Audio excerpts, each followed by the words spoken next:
Olá, senhores alunos, dando continuidade ao nosso curso de Direito Constitucional 3, nessa aula de hoje eu vou procurar falar sobre o Poder Legislativo. Nós falamos na aula passada sobre a separação dos poderes, sobre as teorias que se colocam sobre a separação dos poderes, e hoje nós iremos começar a tratar das organizações dos poderes no Brasil. E o primeiro poder que a gente vai enfrentar, obviamente, é o poder mais importante, é o poder por meio do qual a população se expressa, em que se colhe a vontade popular, que é o poder legislativo. Os Estados de Direito são, por natureza, legalista e, portanto, é o poder legislativo onde se encontra a verdadeira expressão da democracia. Tá? Eu preparei uma apresentação para conduzir a nossa aula. Tá? E ela aqui temos o que a gente vai enfrentar hoje. Então a gente vai começar a estudar de uma maneira geral como que se organiza o Poder Legislativo brasileiro, quais são os órgãos que compõem o Poder Legislativo brasileiro, e na sequência vamos fazer um estudo pormenorizado da Câmara dos Deputados, da Câmara Federal dos Deputados, como é que ela se compõe, como que ela se organiza e, de certa maneira, até o momento de tê-la completamente composta. E nas aulas seguintes, nós vamos enfrentar as demais casas legislativas do contexto brasileiro, o Senado Federal, as Assembleias Legislativas e a Câmara dos Estados e a Câmara Legislativa do Distrito Federal e as câmaras de vereadores. E, numa próxima aula, estou procurando dividir as aulas em módulos curtos, para que não fique muito maçante, ter que assistir vídeos muito longos. E, numa outra aula, eu já preparei e vou disponibilizar em breve do funcionamento efetivo do Poder Legislativo, e em especial no que concerne à sua produção legislativa, como é que funciona a produção legislativa. Então, na aula de hoje, vamos estudar composição geral do Poder Legislativo brasileiro e vamos estudar também a composição e o sistema de eleição dos membros da Câmara dos Deputados Federais. Que nós vamos ver depois que esse método de eleição da Câmara dos Deputados Federais ele se replica para as demais casas legislativas, à exceção do Senado. Tá? Bom, primeiro identificar, quando a gente fala de divisão de funções, separação dos poderes na perspectiva de divisão de funções, nós temos o reconhecimento de que determinados órgãos exercem preponderantemente uma espécie de atuação no exercício do poder político. No caso do Legislativo, obviamente, a sua função é a função de produzir conteúdos normativos, produzir atos normativos. O que caracteriza um ato como um ato normativo? Aquele que é dotado de abstração e generalidade. Ele não constitui diretamente uma relação jurídica. Ele não constitui formalmente uma relação jurídica, mas ele estabelece as bases, estabelece as regras para que se consolidem concretamente todas as relações jurídicas. Então, a função típica, a função nominal, obviamente, do Poder Legislativo é a sua atividade legiferante, a sua atividade de produzir normas jurídicas, não só leis, como a gente vai ver, mas outras espécies normativas, desde emendas à Constituição até resoluções com aplicação interna dentro do próprio Poder Legislativo. No entanto, além dessas funções típicas, que são a razão de ser do próprio Poder Legislativo, ele exerce também uma série de outras funções consideradas como atípicas, que são distanciadas da sua razão principal de existir, que são distanciadas daquela sua característica nominal. Né? E como vimos na aula que tratamos da separação dos poderes, isso é absolutamente possível e desejado num Estado democrático de direito, seja porque um Estado deve fiscalizar o outro Estado, ou seja porque ele deve garantir a sua própria autonomia. Por excelência, nós vamos dizer que essas funções atípicas elas são para preservar a própria independência. Então, quando a gente vê que cabe aos deputados e senadores, ou os deputados estaduais ou vereadores que promovam a administração da sua própria instalação, isso é uma forma de garantir uma autonomia funcional para esses órgãos. Da mesma forma, quando se atribui a eles a prerrogativa de julgar os seus membros para poder afastá-los em razão de inobservância de determinadas circunstâncias de decoro. Tá? E mais do que isso, né, nós vamos ver que eles têm como uma outra espécie de poder, né, este controle político e administrativo dos demais poderes. Então, ele julga por crime de responsabilidade não só o presidente da República, os ministros de Estado, como os próprios ministros do Supremo Tribunal Federal, tá? Como ele ratifica, ele analisa, ele dá autoridade a atos do Poder Executivo que são essenciais à soberania nacional. Então, aqui nós mencionamos, por exemplo, declaração de guerra, ela precisa ser ratificada pelo Poder Legislativo. Não é um ato legiferante, é um ato de política concreta, mas pela relevância deste ato, a nossa Constituição determina que o povo se manifeste por meio da sua representação plena, que é no campo legislativo. Então, aqui eu pus alguns outros exemplos, mais adiante a gente pode tratá-los individualmente. Então, ratificação de tratados internacionais, analisar a decretação de estado de sítio, estado de defesa, previsto na Constituição. Né? Estamos vivendo aí um estado atípico no contexto brasileiro, hoje, em maio de 2020, com a epidemia ou pandemia do coronavírus, em que várias medidas estão sendo estabelecidas, mas não dentro de um contexto constitucionalmente previsto. A gente não teve a decretação de um estado de defesa e tampouco a decretação do estado de sítio. E, por isso, talvez a gente esteja vivendo essa disputa entre os entes federativos, né? Até porque se questiona se tais medidas restritivas da liberdade seriam ou não constitucionalmente permitidas, mas essa é uma outra discussão.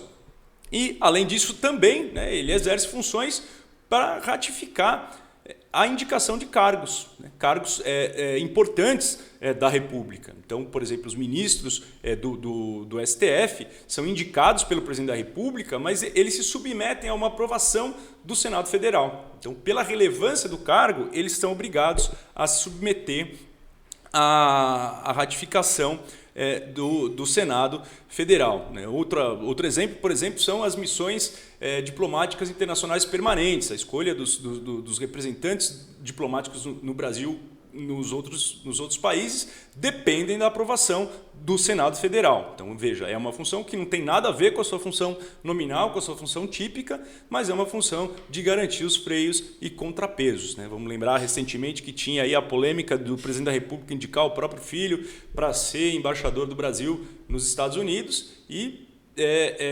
sabíamos que para que este ato pudesse se concretizar, dependeria de uma ratificação, de uma aprovação do Senado Federal, o que poderia lhe custar muito caro do ponto de vista político. Então, essas são as funções do Poder Legislativo. Função típica, produzir atos normativos, e funções atípicas relacionadas à garantia da sua própria independência e no controle político e administrativo dos mesmos. Esqueci ainda de uma das mais importantes, né? Uma função que não é uma função legiferante, mas que é a função de tomar contas, é a função de fiscalizar as contas do Poder Executivo.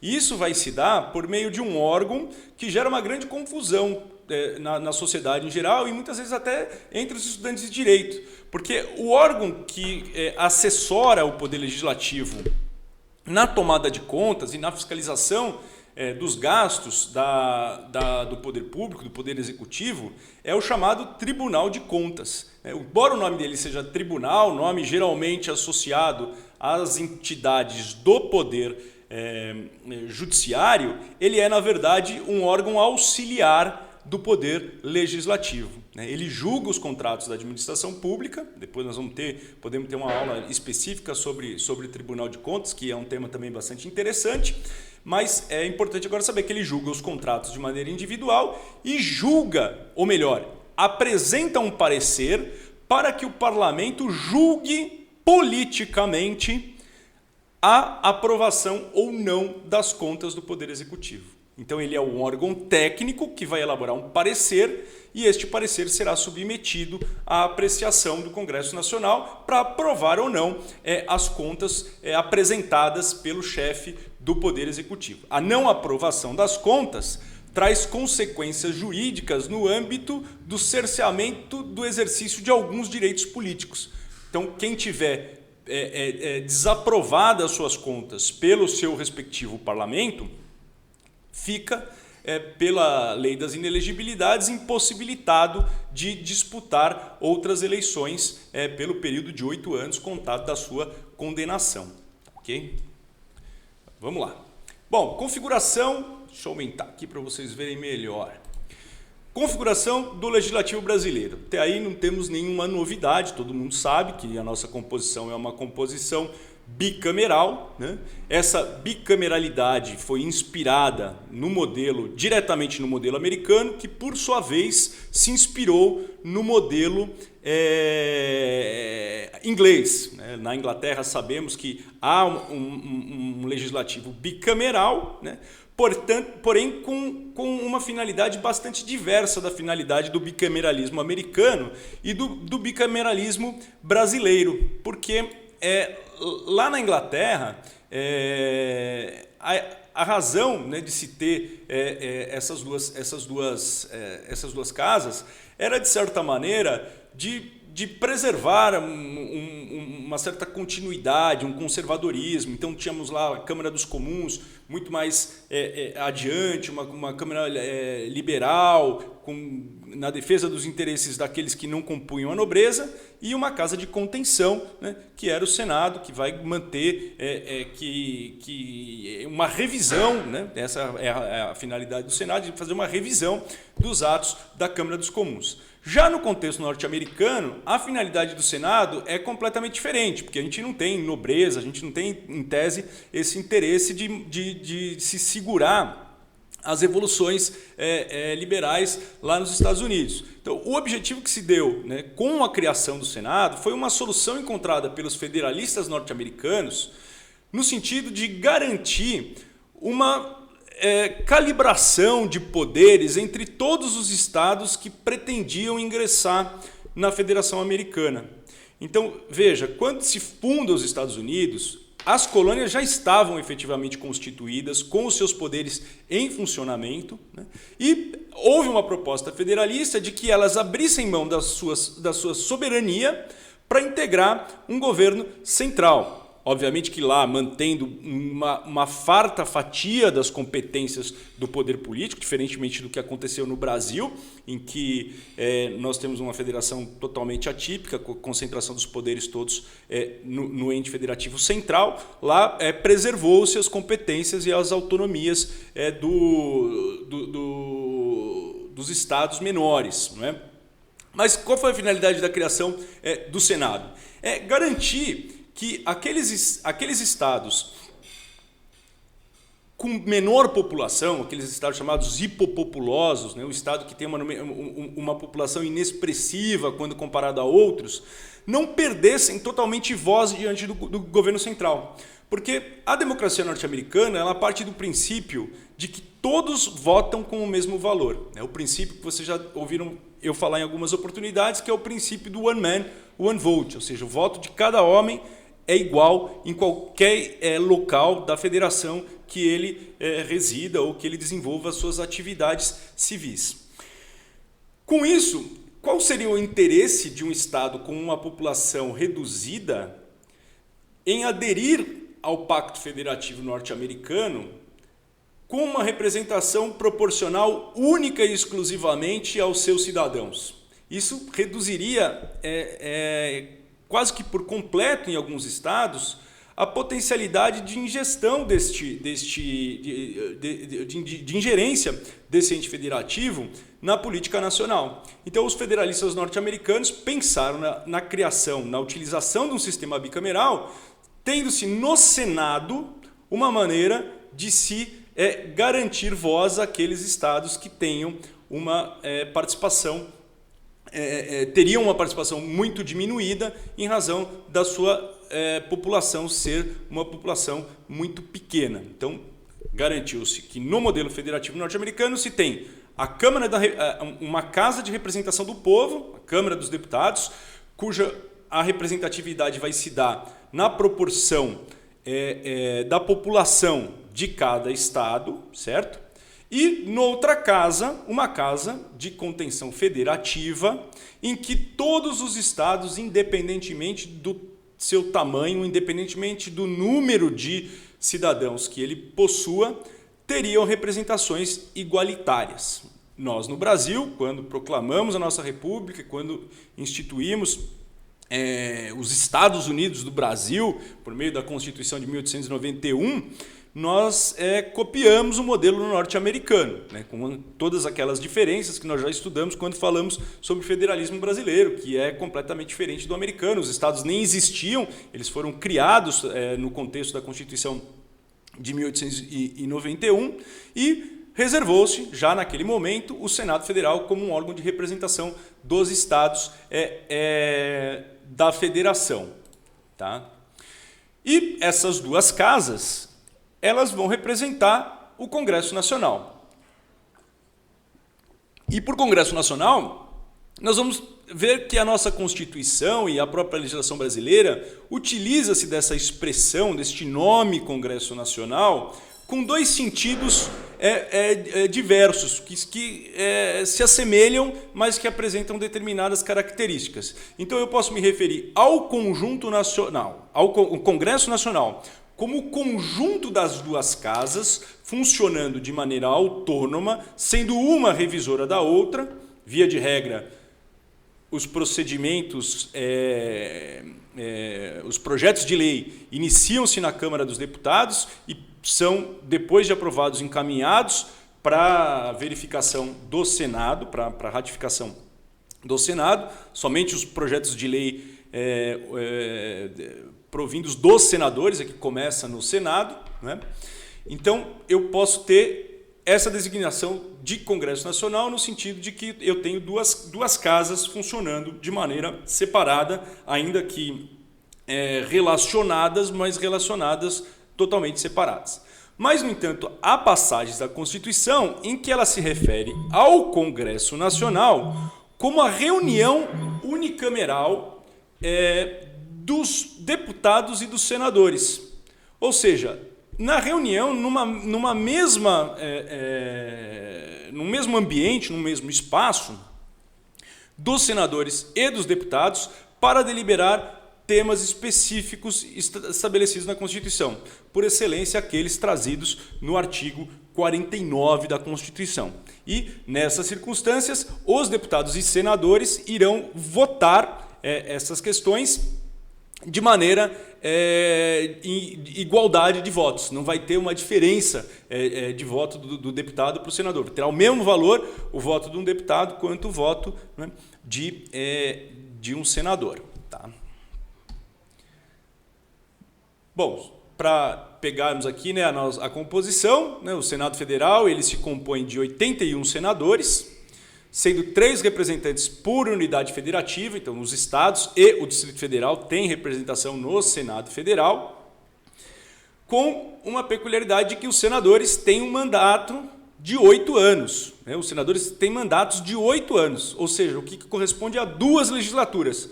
Quando a gente for falar do funcionamento dos órgãos legislativos, a gente vai esmiuçar esses conceitos do que é legislatura, do que é sessão legislativa, mas só para você saber, a legislatura é a composição, é o tempo em que dura uma composição do Congresso Nacional. E isso acontece, e a composição do Congresso Nacional altera-se de 4 em 4 anos, seja pela eleição de novos senadores, ou seja pela renovação total da Câmara dos Deputados. Então, eles têm lá mandatos de 8 anos, né, eleitos pelo método majoritário, ou seja, não é um método partidário proporcional, apresenta-se o candidato, a votação é nominal no candidato, e os candidatos que obtiverem maior votação serão considerados eleitos. Tá? E uma outra peculiaridade interessante é que, embora os mandatos sejam de 8 anos, há eleições para o Senado Federal de 4 em 4. Então, toda vez que tiver uma eleição nacional, haverá eleição de senadores. Mas como cada estado tem direito a ter 3 senadores, a renovação do Senado vai se dar de maneira alternada na proporção de 1/3 e 2/3. Ou seja, numa legislatura eu renovo 2 senadores por estado, noutra eu renovo 1 senador por estado, e assim sucessivamente. Então nós temos aí uma alternância de quantidade de senadores que são eleitos em cada uma das eleições, né? Depois tem até um tema interessante que não cabe aqui, mas só para lembrar, o caso do Romário, que ele é senador pelo Rio de Janeiro e, no entanto, ele entrou na legislatura de eleição de um único senador pelo estado do Rio de Janeiro. Ele foi eleito. E, portanto, a sua reeleição viria numa sua eventual reeleição, viria numa outra eleição em que se disputaria apenas um cargo, que em tese é mais difícil do que a eleição da legislatura que elege 2 senadores. Então, ele mesmo estando no exercício do mandato de senador, ele cogitou a possibilidade de se candidatar novamente na eleição em que se buscava 2 senadores e para substituir o seu mandato, que caía na janela da legislatura de um senador por estado, para aquela em que havia a eleição de 2 senadores por estado. O Tribunal Superior Eleitoral rechaçou essa tentativa, disse que não teria interesse de um senador já eleito pleitear novamente ser reeleito antes de terminar o exercício do seu mandato. Tá? Então foi uma decisão nesse sentido, mas só um ponto interessante da gente lembrar.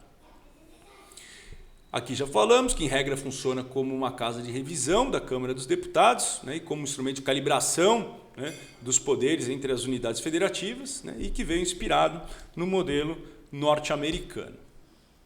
Câmara dos Deputados, onde o cidadão se representa por excelência.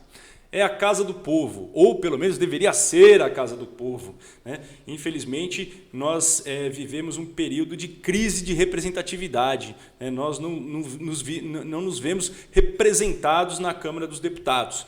E talvez aí ao longo do curso, ou ao longo mesmo dessa aula, a gente possa entender a razão de nós nos sentirmos tão distantes do poder, mesmo tendo um órgão constitucional garantido para isso. Então é importante a gente lembrar que nós estamos na 56ª legislatura, tá? da República, conta-se desde a República, e na 2ª sessão legislativa ordinária. Então significa que é a 56ª composição do Congresso Nacional, tá? No 2º ano de 4 anos que cada legislatura possui. Então, cada legislatura tem 4 sessões legislativas. Nós estamos na 2ª sessão legislativa, ou seja, no 2º ano de mandato dos deputados e senadores que foram eleitos nas eleições de 2018. A composição é de 513 deputados, esse número não está na Constituição, mas está delegado por lei complementar, então uma lei complementar que fixa o número de deputados, hoje está em número de 113 deputados, distribuídos proporcionalmente entre os entes federativos maiores, né? Porque nós já sabemos, vimos lá quando tratamos da federação, que os municípios não têm representação no legislativo do governo central, somente os estados e o Distrito Federal é que se fazem representar na Câmara dos Deputados. A razão para não ter uma representação dos municípios seria a razão de que, estando os municípios inseridos dentro dos estados e sendo a Câmara dos Deputados a representação do povo e não do ente federativo, se nós tivéssemos uma eleição para deputados eleitos no município com representação, haveria uma redundância, né? Nós teríamos aí o cidadão duplamente representado enquanto cidadão do Estado e enquanto cidadão do município, né? O fato é que a nossa Constituição ela é extremamente peculiar, porque reconhece um terceiro ente federativo, e esse ente federativo não tem nem poderia ter representação no governo central. E tem uma peculiaridade aí também com relação à nossa federação, que é muito interessante e bastante questionável do ponto de vista teórico da nossa Constituição. Nós sabemos que não há normas constitucionais inconstitucionais, especialmente aquelas produzidas pelo Poder Constituinte originário. Mas há normas constitucionais que podem ser consideradas como afastadas do conceito geral ou de um conceito desejável de Estado Democrático de Direito. E o artigo 45, parágrafo único, né, a meu ver, é uma dessas cláusulas. Porque, embora a nossa Constituição, né, determine que a Câmara dos Deputados corresponda à representação do povo e não dos estados, como entes federativos, que por sua vez estão representados já pelos senadores, a nossa Constituição estabelece limites mínimos e limites máximos na definição da quantidade da bancada de deputados de cada unidade da federação. Então, vejamos, os estados estabelecem lá que tem que ter, né, no mínimo 8 e no máximo 70 deputados. Então, se aplicar a regra da proporção do parágrafo único do artigo 45, sem essa limitação. São Paulo deveria ter muito mais do que 70 deputados, porque a população paulista, né, representa mais do que isso. 70 deputados dá quase que 15% da Câmara dos Deputados, e a população paulista é maior do que 15% da população brasileira. E, de outro lado, outros estados da federação que não têm uma população expressiva e que já estão representados politicamente no Senado, terão direito a ter 8 deputados, sendo que, se fosse aplicar a proporção numa razão aritmética, ela não teria 2, 3, 1 deputado. Então, que são casos dos estados menores. Então, é uma crítica que se coloca, porque ao se realizar esta correção com o estabelecimento de limites, nós acabamos, de certa maneira, violando o princípio básico da democracia, que é o princípio do one man, one vote. Porque o voto do cidadão paulista tem menos valor do que o voto do cidadão de um estado menos populoso, Roraima, o Acre, né, esses estados que, que se beneficiam desse limite mínimo de ter 8 deputados. Então, na verdade, para se eleger deputado aqui em São Paulo, precisa de 70 mil votos. Para se eleger deputado em Roraima, ele precisa de 15 mil votos. Ou seja, proporcionalmente, o voto do cidadão de São Paulo é menor do que desses estados com menos habitantes. Tá? Então, isso configura, na minha visão, acompanhado de alguns constitucionalistas, doutrinadores, dentre eles o mais célebre que defende essa posição, o professor Dalmo W. Dallari, que reconhece que essa calibração do parágrafo único do artigo 45 representa, de certa maneira, uma redundância de proteção federativa, que não seria necessário, porque se nós já temos o Senado que garante igualdade de participação política dos estados, não haveria por que, na hora de fazer a representação do povo, dizer que o povo de um estado tem mais poder do que o povo de outro estado. Então, fica aí essa crítica, mas está na nossa Constituição, e inclusive o professor Dallari defende que, em razão da Constituição prever esta calibração no parágrafo 1º do artigo 45, não seria inconstitucional uma proposta de emenda à Constituição que tivesse como objetivo extinguir o Senado Federal. Porque mesmo extinto, continuaria a existir um mecanismo de calibração na participação federativa. Então, fica aí essa discussão, e ele foi um defensor dessa ideia de se extinguir o Senado Federal. Diferentemente do que acontece com os senadores, o mandato dos deputados dura uma legislatura, 4 anos. Então, de 4 em 4 anos, deve haver novas eleições para se renovar 100% da Câmara dos Deputados. Obviamente que ela não se renova 100% porque não há vedação de reeleição aos deputados. Os deputados podem se reeleger várias vezes, não há um limite de mandatos que os deputados tenham que observar. Então, mas o que é necessário é que de 4 em 4 anos ele se submeta a novas eleições para saber se de fato o povo quer que ele permaneça no cargo. Tá? E o mais legal, né, que é aqui que se faz a representação proporcional, né? Então, diferentemente do que acontece no Senado e nos cargos majoritários, os cargos do Executivo, que no sistema presidencialista se elegem pelo sistema majoritário, né? Aqui a composição da Câmara dos Deputados, na minha visão, é a que mais se aproxima de um ideal democrático, porque o sistema é um sistema proporcional, né? Há várias críticas ao sistema proporcional, de fato é um sistema que é complicado, que é complexo, que nem todo cidadão consegue entender como funciona o sistema proporcional e que depende de uma estrutura partidária funcionando muito bem, né? Coisa que a gente sabe que no Brasil não é bem assim. Mas talvez o problema não é no sistema proporcional, o problema é na falta de estruturação eficiente do nosso sistema partidário. Tá? Então vamos lá. O que caracteriza o sistema proporcional? Né?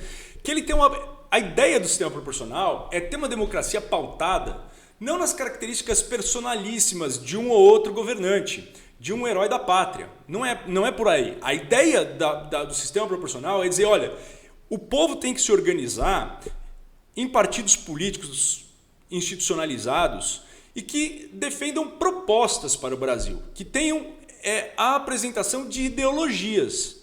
E o povo deve escolher os seus governantes não com base na simpatia ou carisma desses governantes, mas sim por estar alinhado ou por ser favorável às próprias propostas apresentadas por cada um desses governantes. Então, a ideia da democracia proporcional é afastar a escolha de um herói, mas é obrigar a população a escolher um partido antes de escolher uma pessoa. Tá? Mais uma vez, críticas ao Brasil, nossos partidos não estão talvez preparados para o sistema proporcional, mas não vejo outro caminho para uma democracia efetiva senão pelo sistema proporcional. Ah, professor, mas os Estados Unidos não é uma democracia, porque lá não tem sistema proporcional, lá o sistema é eminentemente majoritário, né? Então, cada distrito elege o seu deputado. Bom, da mesma maneira como a nossa democracia tem problemas, eu acredito que esse seja um problema da democracia americana. Eu não vejo a democracia americana como um paradigma ideal de democracia que seja efetivamente a melhor democracia do mundo. Haja vista que a própria ausência de um sistema proporcional afasta do poder as minorias, né, que não conseguem ascender aos cargos legislativos, porque somente as ideologias majoritárias é que de fato conseguem vencer as eleições. Então, quer dizer, é como se eu tivesse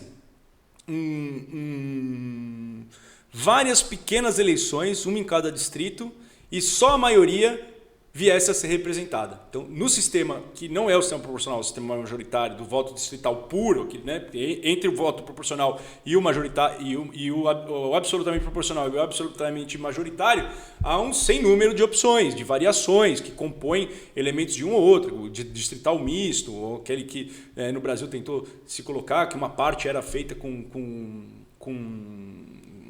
proporcional, uma parte destinada a ser escolha regional, escolha distrital, então tem vários caminhos, mas o majoritário puro favorece a representação das maiorias. Então vamos imaginar que um partido político, né, detenha 30% do apoiamento do eleitorado do Brasil inteiro, certo? E que o segundo partido que antagonizasse com ele tivesse 20% do apoiamento nacional. Era possível que nós tivéssemos uma eleição, né, se o sistema fosse majoritário, que o primeiro partido, que detém 30%, vencesse todas as eleições regionais, todas as eleições distritais. E aí nós teríamos uma maioria de 30% da população ocupando 100% das cadeiras da Câmara dos Deputados, né, o que, obviamente, representaria uma distorção do sentido democrático, que não é o governo da maioria, mas é o governo de todos. E, portanto, o que é que pretende fazer o sistema proporcional? É identificar o apoiamento das ideologias existentes no Estado brasileiro, na sociedade brasileira, e espelhar essas ideologias na proporção em que se apresentam na Casa Legislativa. Então, ou seja, as minorias devem estar representadas de forma minoritária no parlamento, tá certo? Da mesma forma que as maiorias devem estar representadas de forma majoritária na proporção em que ela teve o apoiamento popular. Então, não há, na minha visão, com todo o respeito a quem pensa diferente, e existem muitos pensadores, juristas e cientistas políticos que pensam diferente, eu não consigo entender a possibilidade de se ter uma efetiva democracia sem um sistema proporcional.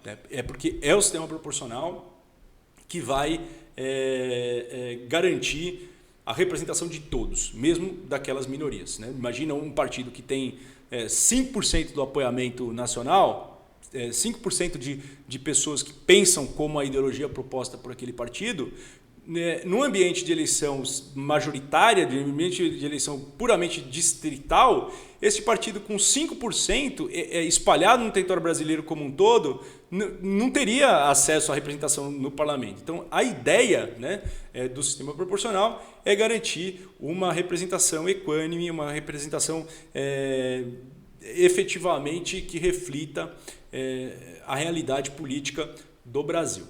Tá? Obviamente, se nós estamos falando que vou votar não em pessoas, mas em ideologias, as ideologias são etéreas, elas não têm personalidade, elas não conseguem se apresentar. Então é preciso da instituição dos partidos políticos. Só pode ter democracia, na minha visão, com partidos políticos. Então, se temos problemas com os partidos políticos, esse é um problema grave na nossa democracia. Se ele é um elemento essencial da democracia, ele deve funcionar bem. Se não funciona bem, obviamente que a nossa democracia não vai funcionar. Agora, o fato de não funcionar bem não significa que nós devemos nos afastar deles, de dizer, olha, não precisamos de vocês porque vocês estão funcionando mal. Ora, eles são essenciais. O que a gente precisa é encontrar uma maneira de garantir um bom funcionamento dos partidos políticos. Mas esse é o tema de uma outra aula e se começar a falar de partido político, a gente vai desviar muito do nosso tema. Bom, como é que eu faço para aplicar esse sistema proporcional? Como é que eu afiro essa proporcionalidade? É difícil encontrar um cidadão que não seja da área do direito, que não seja estudioso de ciências políticas e ciências sociais, que tenha uma exata compreensão do nosso sistema proporcional. De fato, ele é um sistema complicado. É um sistema complexo, mas a sociedade democrática é complexa e, portanto, não tem como a gente querer estabelecer algo simples para resolver um problema complexo. Tá? Mas vamos lá, que para nós isso não é tão complicado assim. Nós vamos encontrar a proporcionalidade através da busca de dois números mágicos aí. O primeiro deles é o coeficiente eleitoral, que corresponde ao número de votos que um partido precisa para alcançar uma cadeira do Congresso Nacional. E a conta é simples. Primeiro, nós temos no Brasil, já vimos lá pelo artigo 45, que as eleições para a Câmara dos Deputados se dá no âmbito dos estados. Então veja só, embora o cargo seja um cargo federal, na Câmara Federal, a eleição se dá no âmbito do estado. Cada estado vai promover as eleições por meio do seu Tribunal Regional Eleitoral para eleger os seus deputados, certo? Então, como é que funciona a busca do número que cada partido deve ter em cada unidade da federação para ter direito a ocupar 1, 2, 3 cadeiras na Câmara dos Deputados? A conta é simples. O número de votos válidos naquela eleição, desconsiderados os votos nulos e os votos brancos, tá? Então eu pego o número dos votos válidos daquela eleição e divido pelo número de cadeiras disponíveis, certo? A razão que eu encontrar entre o número de votos pelo número de cadeiras vai dizer quantos votos representa cada cadeira, tá certo? Quantos votos representa cada cadeira. Bom, depois disso, eu sei lá que por exemplo, deu São Paulo próximo de 70 mil votos para que se tivesse direito a uma cadeira da Câmara dos Deputados. Eu preciso saber quanto que cada partido tem direito. Então, quer dizer, eu já cheguei na razão de quantos votos necessários para uma cadeira. Como é que eu chego no número de que cada partido, de cadeiras que cada partido tem? Ora, eu pego o número de votos que o partido obteve, certo? e divido pelo coeficiente eleitoral. Quantas vezes o partido alcançou o coeficiente eleitoral, certo? E o número que daí vier vai gerar o direito a ocupar uma cadeira, tá certo? Então, quer dizer, eu tenho o coeficiente eleitoral para saber quantos votos é necessário para atingir uma cadeira, coeficiente partidário para eu saber quantos votos eu preciso para, ou melhor, quantas cadeiras cada partido deverá ocupar. Tá? É importante fazer uma ressalva aqui, só uma anotação, de que a Emenda Constitucional 97 de 2017, tá? Embora tivesse uma disposição transitória que não se aplicaria às eleições de 18, estabeleceu que a partir das eleições de 20, as eleições deste ano, não será mais possível a realização de coligações no âmbito das eleições proporcionais. Então, no passado, dois partidos pequenos num determinado estado coligavam para somar os votos e assim tentar alcançar o coeficiente eleitoral para fazer pelo menos um representante. Com a Emenda Constitucional 97, que teve como finalidade coibir a criação de novos partidos, a inflação partidária, ela estabeleceu que para o âmbito do legislativo não é mais permitido que se façam coligações entre os partidos. Tá, ok? Deixa eu ver se eu não esqueci de nada. Uma coisa que é importante, tá? Na definição do coeficiente partidário, quando a gente fala dos votos do partido, nós estamos falando tanto dos votos que foram dados à legenda, porque, lembra, quando a gente vai votar para deputado, a gente pode ou votar numa pessoa, certo? Num candidato propriamente dito, e aí eu digito os 5 dígitos completos que eu preciso ter para identificar o meu candidato, ou eu digito apenas os 2 dígitos iniciais, que é o dígito correspondente ao partido. Então, nós chamamos de voto... Quando eu voto só no partido, é um voto de legenda. Quando eu voto no candidato, é um voto nominal ao candidato. Para efeito de cálculo do coeficiente partidário, eu levo em consideração tanto os votos de legenda quanto os votos nominais. Então, o partido teve 1.000 votos na legenda, mas teve um candidato do partido que teve 25.000 votos. E na somatória dos demais candidatos do partido, há 30.000 votos, eu somo os 30.000 votos nominais que o partido recebeu, ainda que seja um só deputado que tenha angariado 25.000, e somo ao valor, ao número de votos que teve a legenda. Né? E com base nesse número, eu vejo quantas vezes esse partido alcançou o coeficiente eleitoral para saber quantas cadeiras este partido deverá ocupar na próxima legislatura. Aí eu trouxe para vocês aqui um exemplinho, vou até pôr aqui na tela grande, que está no site do Tribunal Superior Eleitoral, né? Elaborado por um analista, lá, um funcionário do TSE, né? Tentando explicar esse sistema. Tá? E aí aqui ele tomou como consideração, né, como premissa, um coeficiente eleitoral de 300. Tá? E a disponibilidade de 9 cadeiras, certo? Então tem que fazer a conta aí. 9, 27, ele considerou 2.700 votos. Não, 2.700 votos, certo? 2.700 votos. 2.700 votos para 9 cadeiras. 2.700 dividido por 9 vai dar 300. Então, o coeficiente eleitoral é 300. É necessário 300 votos, tá? Lógico que esse é um número fictício. 300 votos, certo? Para ocupar uma cadeira. Aí aqui, ele tem a legenda, ainda está desatualizado, porque isso foi feito provavelmente para as eleições de 2018, não para as eleições de 20, onde ainda se admitia as legendas, hoje não se admite mais. Então vamos imaginar aqui que esse primeiro partido, que fosse um partido só, tenha obtido 1.200 votos. Quantas cadeiras ele vai ter? Quantas vezes ele alcançou os 300?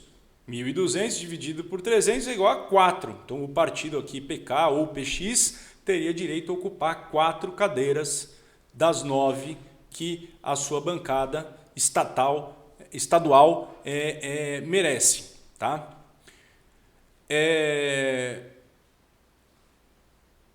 E aqui, né, guardadas as mesmas proporções, né, então aqui ele fez o cálculo, porque não vai dar um número, o número, aqui também eu já vou explicar que é o modelo antigo das sobras, né, então eu pego o número de votos, divido pelo número de cadeiras mais 1 e vejo qual é o coeficiente. Quem tiver o melhor coeficiente vai ter o direito às vagas remanescentes, porque nunca vai ser claro. Então, o que acontece? Eu pego aqui, ó, quantos votos eu tive? Eu tive... eu tive 1.200, tá? Eu não entendi como é que ele chegou nesse número aqui, porque esse número está errado, né? Porque... Ah, não, tá, dividido por 5, que seria que ele não tem direito a nenhuma, ele não teve sobra nenhuma. Então, vamos lá, tá correto. Ele teve 1.200 votos, dividido por 300, deu certinho, coisa que não vai acontecer nunca. É muito improvável que atinja exatamente o coeficiente eleitoral. Então, aqui, quando eu divido, né, ele não vai ter sobra suficiente para ocupar uma outra vaga. Já esse outro partido aqui, ele fez 1.100, certo? Então, ele preencheu 3 cadeiras, só que ele teve uma sobra, né, maior e que, portanto, dentre os demais, na distribuição das cadeiras remanescentes, ele vai ter direito a ocupar mais uma vaga. Tá? Depois a gente pode até fazer uma atividade levando isso ao estresse aí para a gente poder ter certeza e ter bem claro como é que se faz o cálculo das sobras, que vocês vão ver que vai complicar ainda mais daqui para diante. Bom, então nós falamos lá que o nosso sistema é um sistema proporcional, certo? Mas o sistema proporcional admite diversas variações, né? No nosso caso, nós temos aquilo que a doutrina chama de sistema proporcional de lista aberta.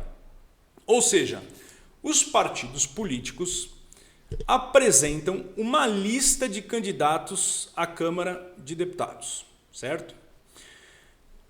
E a população tem a opção de votar na legenda ou votar nominalmente no deputado, certo? O cômputo das cadeiras do coeficiente partidário vai se dar com a soma dos votos nominais com os votos de legenda. E a distribuição das cadeiras vai se dar de acordo com a posição que os candidatos alcançaram na lista partidária por uma ordem de votação. Então vamos lá. O partido teve 10 candidatos, tá? E o coeficiente partidário dele foi de 5, ou seja, que ele tem direito a 5 cadeiras, mas ele teve 10 candidatos, certo? Os 5 primeiros, os 5 mais votados vão vão ser diplomados como eleitos, tá? Independentemente de se individualmente cada um deles atingiu ou não o coeficiente eleitoral. Porque o que se entende é aquela ideologia, aquele partido deve ter uma representação de 5 deputados, certo?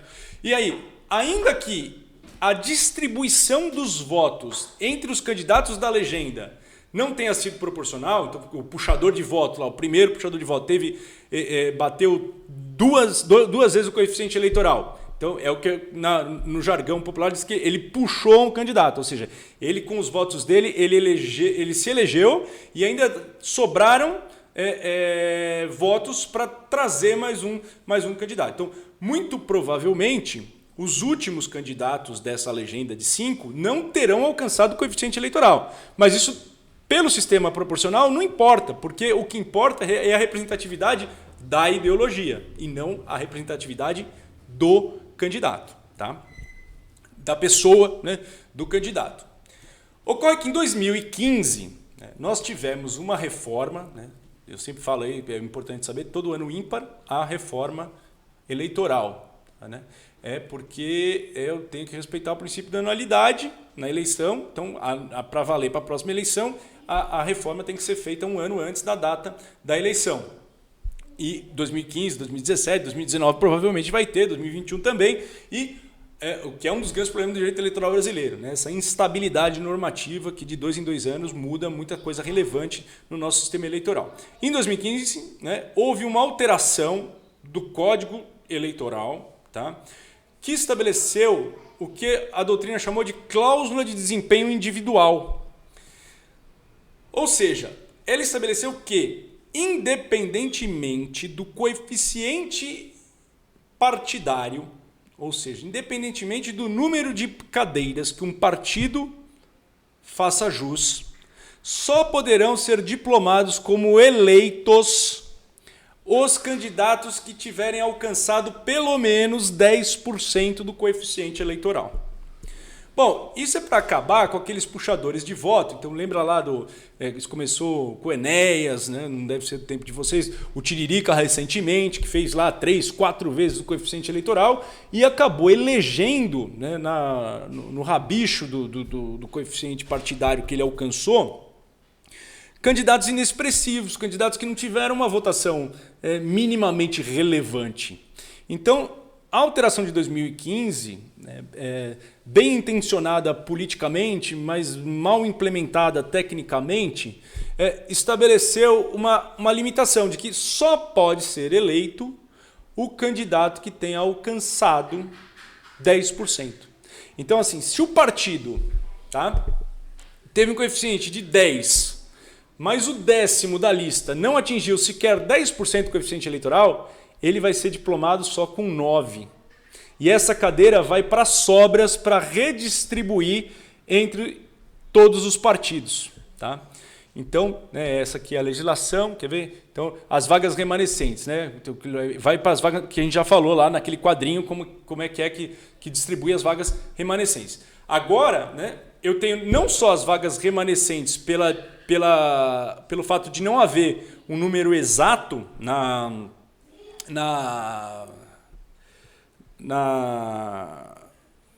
distribuição, né? Vai ser muito difícil que seja exato, que cada partido tenha, que todos os partidos tenham exatamente os votos necessários para a distribuição das cadeiras, né? Então tem aquele remanescente de votos, as sobras, e essas sobras são reprocessadas para redistribuir as cadeiras que sobraram, tá? A mudança, ele colocou o seguinte, ó, votos válidos da coligação dividindo pelo coeficiente partidário mais 1. Na verdade, a redação, ó, vocês vão ver, né, a redação original, ele está, aqui não vai dar para ler, tem que aumentar de novo. Ele estabeleceu lá no artigo 109, né, do Código Eleitoral, tá? O 108 foi alterado pela Lei 13.165 de 2015, estabelecendo esse limite de 10%. E determinando que os lugares não preenchidos, olha lá o parágrafo único, os lugares não preenchidos em razão da exigência de votação nominal mínima, que se refere ao caput, serão distribuídos de acordo com as regras do 109.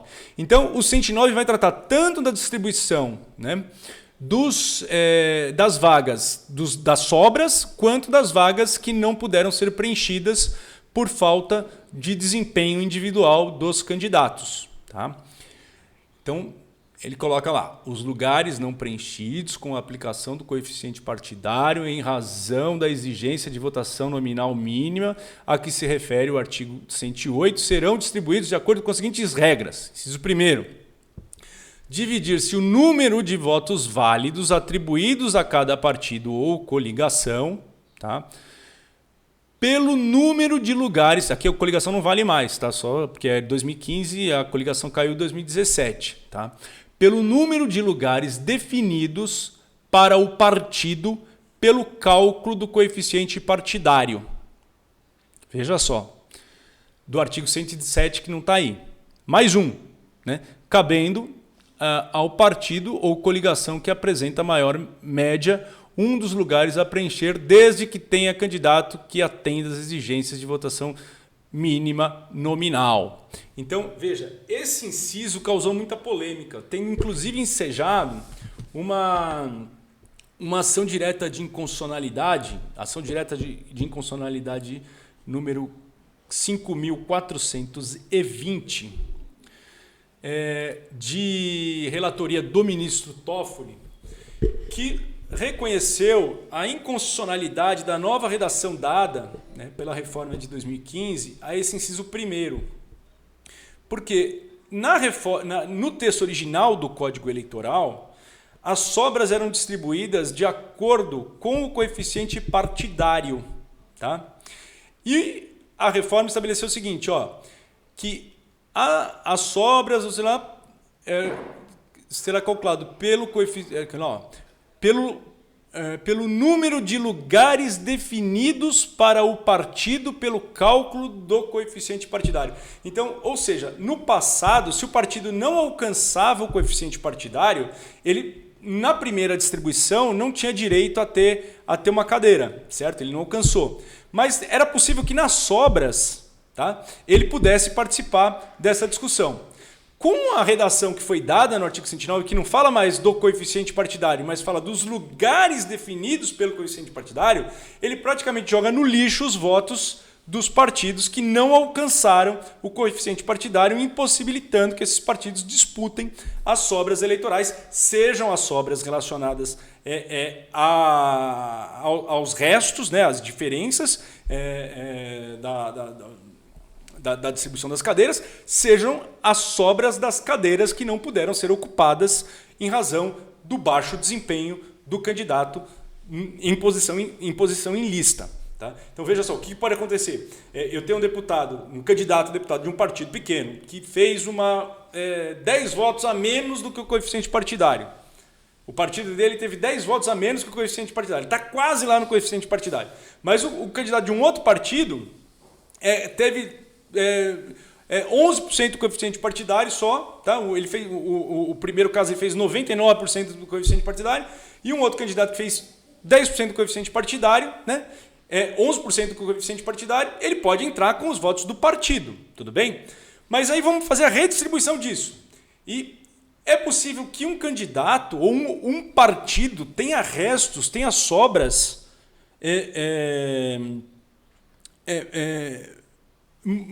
que a sobra dele seja muito menor do que o inteiro que não foi computado por um partido que não entrou na primeira jornada de distribuição. Tá certo? Então, essa redação foi uma redação que teve como objetivo claro e explícito retirar a representação dos partidos pequenos que contavam com a possibilidade de, um segundo turno de distribuição, entrarem com a sua representação no parlamento. O ministro Toffoli, em decisão monocrática, já para as eleições de 2016, para a qual a reforma foi endereçada, declarou a inconstitucionalidade, né, desse termo, né, desse inciso, regredindo à redação anterior da reforma, que dizia que o coeficiente partidário era considerado para fazer o cálculo na distribuição das sobras. Tá? Ainda com relação a essa questão do desempenho, né, individual do candidato, então, o preenchimento dos lugares com que cada partido ou coligação for contemplado, far-se-á segundo a ordem de votação recebida por seus candidatos, poderão concorrer à distribuição dos lugares todos os partidos e coligações que participaram do pleito. Aí vem o 110. Em caso de empate, o mais idoso e o 112. Né? No caput não nos interessa. Assim, na definição dos suplentes da representação partidária, não há exigência de votação nominal mínima prevista no caput do artigo 118. Então, olha que coisa mais maluca que a reforma de 2015 estabeleceu. Eu fui votado, certo? Meu partido alcançou o coeficiente eleitoral, mas eu não bati a meta de ter 10% desse coeficiente eleitoral. Tá? Então, meu partido jogou fora uma cadeira, inicialmente, porque eu não estava pessoalmente habilitado a ser eleito deputado por não ter alcançado o coeficiente mínimo. Tudo bem?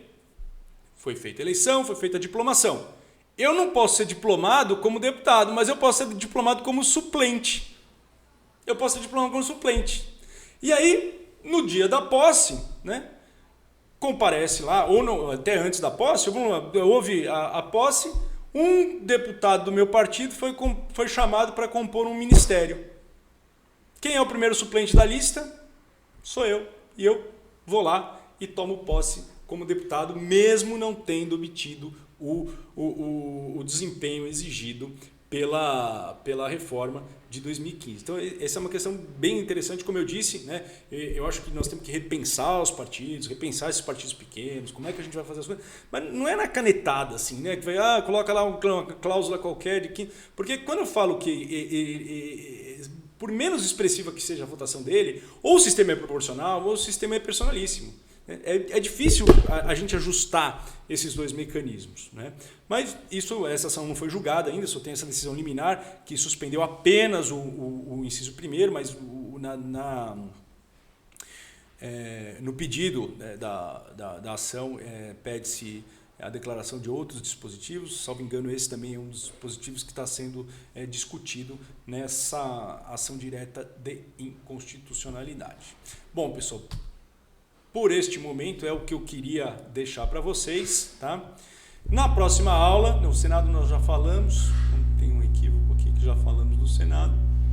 Na próxima aula nós vamos falar da composição dos legislativos dos estados, do Distrito Federal e dos municípios. Muito obrigado pela esperada audiência.